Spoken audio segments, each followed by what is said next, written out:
Hi, Gay DeRusso with the Majestic Rider. So today I'm going to talk about what frame to put your horse in to help them to gait better. The position or the frame that you put your horse in means the shape of their body. So as you can shape their body as you're riding, it will help you to get different gaits. And I have an article on this and I'll post a link to it, but I don't think I ever made a video about it. So as you're riding the horse, the more you invert it, which you'll see a lot of people do, which means instead of its back being neutral, they invert their back like that, so their head comes up, okay? And then they tense the muscles across their back here. That will make the horse more lateral. So that will make a horse that could normally maybe do a flat walk or a running walk get step pacey, or it could rack with that frame. A horse that's very trotty and you're trying to get those gaits will help it to get it. So a horse that's trotty, if you invert it more, it will take it more away from the trot, make it more lateral. So say you have a fox trotter and he keeps trotting. If you slow down, bring his head up, invert his back, you'll usually get your fox trot. Same thing if you have a Tennessee walking horse and he's on the trotty side and he keeps fox trotting and you're trying to get your running walk. Usually if you bring their head up a little bit more and invert their back and slow down, your running walk will be right under that fox trot. But the way you're making them use their neck and their back, everything's connected from their neck down their spine, will affect their gait. The rounder you make your horse, which is this way, so if their head's going down more and you're rounding their back, that will make the horses go more square, which means on the trotty side. So if you have a pacey horse, usually the lower you're bringing its head and rounding its back and getting it to relax those muscles instead of tense will get you your gait. So if you have a Tennessee walking horse, he's very pacey and you got your flat walk pretty well, but every time you go to do your running walk, he starts pacing. Usually the more you round him out, get him to relax that back, and then you slowly are pushing for a little bit more speed, that will help him to get the correct gait. If you have a fox trotter, and that horse is a little bit on the pacey side, and you're trying to get your diagonal gait of the foxtrot, the more you round that horse out and lift its belly to raise its back, that will usually help you to get that foxtrot. How do you change your horse's frame? Well, first, you really got to make sure the horse is broke so they understand. Most of these horses are not very broke, and so people just ride them with their heads up, and that's all they know. So you got to teach the horses to give to the bit.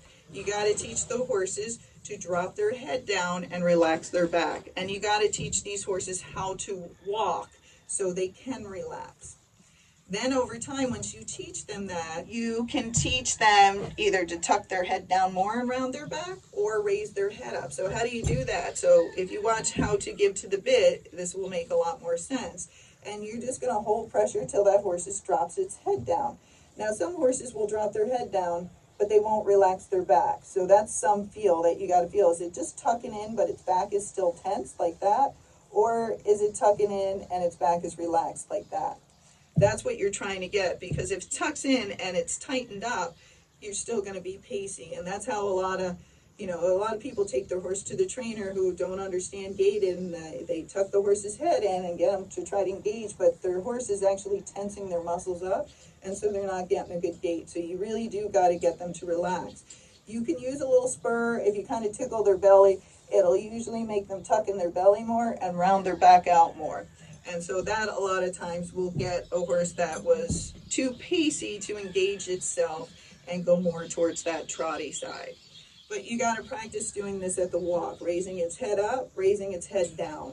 So the horse understands, hey, when she just closes her hand, she wants me to put my head down. When she wants my head up, she releases a little more and gives a little tug on the rein, and then I know I can bring my head up. So if we're riding a pacey horse, when we go to do the flat walk and the running walk, you kind of want that horse's back neutral or a little bit round with its head slightly lower. So you'll hear me say, I'm riding this horse with its head level with the horn of my saddle, not above it, okay? So if I'm riding a pacey horse, I want its head lower. Now, if I'm riding a trotty horse, a lot of times I will let its head come up more to my chest level, sometimes higher if it's really trotty, and I have to show it how to get that gait first. And then over time, I'll let it bring its head down as long as it can keep that gait. So to get their head up, I kind of just pop it like that. Once you teach your horse to give to pressure, if you pop it up, but you're holding at the same time, the horse will go, I'm confused, I'll just keep it down. So you got to release a little bit, pop it up, and then when he brings it up, you tell him, good boy. Over time, as you repeat this over and over, he'll realize when she goes like that, I bring my head up. When she holds pressure, I bring my head down. And when I do those things, she leaves me alone, so that's what I want to do. So that's why you can't just go out there, pop their head up, or crank their head down, and then it's perfect. Well, you might get it on some, but most you won't. It takes time. So you got to get that horse to relax, and then at times you need to know how to invert that horse and tense up its back so you can get those other gaits, okay? So usually if you're rounding a horse out, or if you want to round the horse out, it's because your horse is pacey. If you want to invert the horse's back, it's more because your horse is trotty. The different gaits also have different frames, but again, it depends if your horse is trotty or pacing. So if you're trying to pace, invert your horse. We don't want to pace, but that's what a lot of people are doing. Now, as you get that horse more relaxed a little bit in its neck, but say its back is still inverted, you might get a step pace. Now, as you slow down, bring that horse's head down and round it out more, you'll probably get your running walk. As you slow down a little bit more, you'll go into your flat walk. So there you go, but it's all that body position and speed. That's for a pacey horse. Now, if we have a trotty horse, and again, you round it out more, that makes it more trotty, so that will just make it trot more, so don't do that. If you have a trotty horse, keep its head a little bit higher. So if that trotty horse, say you're riding the trotty horse, what you want to do is flatten its back out a little bit more and bring its head up, okay? So you might go from a hard trot to a broken trot, which is close to a foxtrot. And then all you got to do is to slow down just a little bit more, bring its head up a little bit more, and you might have to bring it like that. That will invert its back enough, it gets away from the trot, it makes it more lateral, and that should help you to get your foxtrot. Now, if you got a trotty horse, but you're trying to get the flat walk or the running walk, you're still going to have that head just a little bit higher. So I might not have it up to my chest level, but it might be more around here, like right below my chest. And over time, once you condition these horses, then you won't have to change that headset and their frame as much in their back because they'll have the muscles and then they'll actually know how to use their body to get those gaits. So just knowing that what frame you put your horse in, where its head is, and if its back is relaxed or tense, will help you to know what to do to help that horse get that gait that you're looking for. But if you don't understand any of that, you might be doing all the wrong things, and that is why the horse is doing this certain gait. Or if the horse used to gait well, this might be why it's going out of gait. So your hand position, the horse's head position, the rein contact, your body position, the frame you put that horse in, their back relaxed or tense, will all change how the horse gaits. And yes, that's very confusing. So watch my videos thousands of times because this will help you to understand. But most of the time with anything new, it's like when you're reading in directions, you're like, what the heck is this talking about? And you're trying to put a dresser or a bed together, and you're like, oh, I put it together backwards. That didn't work. So you take it apart and you do it again. And then over time, you're like, oh my God, that was so simple. Why couldn't I figure that out?